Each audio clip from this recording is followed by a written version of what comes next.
ए बुजुर्ग जा रहे थे, दो खेतों के दरमियान, इस तरफ भी पानी है इस तरफ भी पानी है, कीचड़ है, और एक पगडंडी सी है, पुल द पमंस के दो पटो आपल न स्पे را روان دي دی بل نه نیک سړی روان دی. سپی مرالو ودرېدو، نیک سړی هم ودرېدو. نو دا سړی په زړه کې وایي نیک سړی و، دی وایي چې ته خو سپی ستا څه ګنده کېږي، خو داسې هم سپی نجس وي، دی پټي ته کوز شه، نو زه به صفا تېر شم، زما به کپړې خرابې نه شي.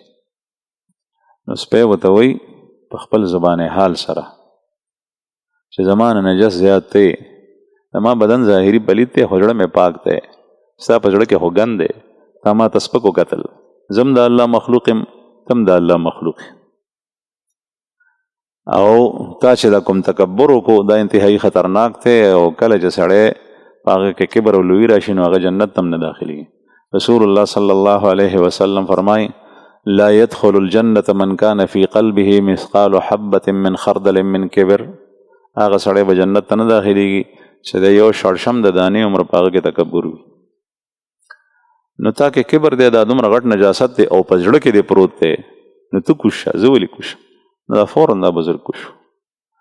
بیا انسان د سپي نه، د پیشو نه، د مرغۍ نه، د بیجان څیز نه د هغې نه عبرت اخلي. الله جل شانه تا ته په هر یو څیز کې نمونې اخېستا د اصلاح لپاره.